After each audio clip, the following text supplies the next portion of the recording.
بسم اللہ الرحمن الرحیم۔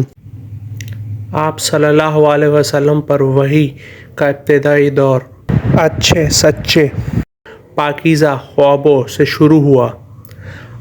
آپ خواب میں جو کچھ دیکھتے وہ صبح کی روشنی کی طرح صحیح اور سچا ثابت ہوتا۔ پھر من جانب قدرت آپ تنہائی پسند ہو گئے۔ آپ صلی اللہ علیہ وسلم نے غار حرا میں خلوت نشینی اختیار فرمائی اور کئی دن اور رات وہاں مسلسل عبادت اور یاد الہی اور ذکر و فکر میں مشغول رہتے۔ جب تک گھر آنے کو دل نہ چاہتا توشہ ہمراہ لیے وہاں رہتے۔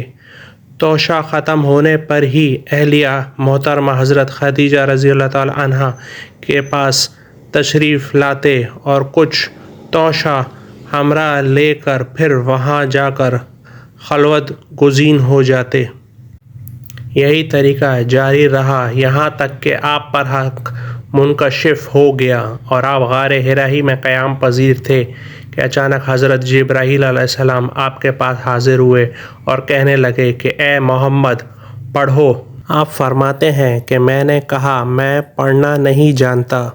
آپ صلی اللہ علیہ وسلم فرماتے ہیں کہ فرشتے نے مجھے پکڑ کر اتنے زور سے بھینچا کہ میری طاقت جواب دے گئی۔ پھر مجھے چھوڑ کر کہا کہ پڑھو۔ میں نے پھر وہی جواب دیا کہ میں پڑھا ہوا نہیں ہوں۔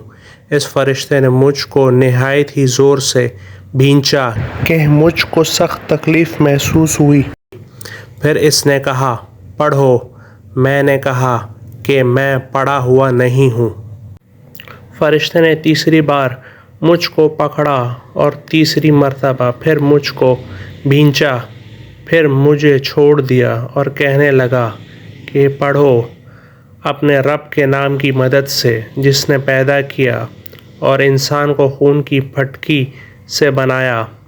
پڑھو اور آپ کا رب بہت ہی مہربانیاں کرنے والا ہے۔ پس یہی آیتیں آپ حضرت جبرائیل علیہ السلام سے سن کر اس حال ہی میں غار حرا سے واپس ہوئے کہ آپ کا دل اس انوکھے واقعے سے کانپ رہا تھا۔ آپ حضرت خدیجہ کے یہاں تشریف لائے اور فرمایا کہ مجھے کمبل اوڑھا دو، مجھے کمبل اوڑھا دو۔ لوگوں نے آپ کو کمبل اوڑھا دیا۔ جب آپ کا ڈر جاتا رہا تو آپ نے اپنی زوجہ محترمہ حضرت خدیجہ رضی اللہ عنہا کو تفصیل کے ساتھ یہ واقعہ سنایا اور فرمانے لگے کہ مجھ کو اب اپنی جان کا خوف ہو گیا۔ آپ کی اہلیہ محترمہ حضرت خدیجہ رضی اللہ عنہا نے آپ کی دھارس بندھائی اور کہا کہ آپ کا خیال صحیح نہیں ہے۔ خدا کی قسم آپ کو اللہ کبھی رسوا نہیں کرے گا۔ آپ تو اخلاق فاضلہ کے مالک ہیں، آپ تو کنبہ پرور ہیں، بے کسوں کا بوجھ اپنے سر پر رکھ لیتے ہیں، مفلسوں کے لیے آپ کماتے ہیں، مہمان نوازی میں آپ بے مثال ہیں اور مشکل وقت میں آپ امر حق کا ساتھ دیتے ہیں۔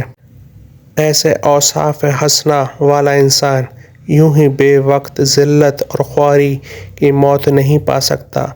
پھر مزید تسلی کے لیے حضرت خدیجہ رضی اللہ عنہا آپ صلی اللہ علیہ وسلم کو ورقہ بن نوفل کے پاس لے گئیں جو ان کے چچا زاد بھائی تھے اور زمانہ جاہلیت میں نصرانی مذہب اختیار کر چکے تھے اور عبرانی زبان کے کاتب تھے۔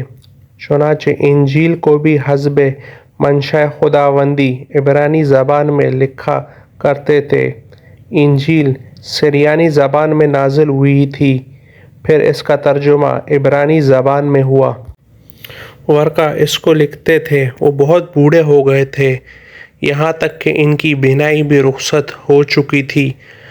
حضرت خدیجہ رضی اللہ عنہا نے ان کے سامنے آپ کے حالات بیان کیے اور کہا کہ اے چچا زاد بھائی، اپنے بھتیجے حضرت محمد صلی اللہ علیہ وسلم کی زبانی ذرا ان کی کیفیت سن لیجئے۔ وہ بولے کہ بھتیجے آپ نے جو کچھ دیکھا ہے اس کی تفصیل سناؤ۔ چنانچہ آپ صلی اللہ علیہ وسلم نے از اول تا آخر پورا واقعہ سنایا۔ جسے سن کر ورقہ بے اختیار ہو کر بول اٹھے کہ یہ تو وہی نامانوس معزز رازدان فرشتہ ہے جسے اللہ نے حضرت موسیٰ علیہ السلام پر وحی دے کر بھیجا تھا۔ کاش میں آپ کے اس عہد نبوت کے شروع ہونے پر جوان عمر ہوتا، کاش میں اس وقت تک زندہ رہتا جب کہ آپ کی قوم آپ کو اس شہر سے نکال دے گی۔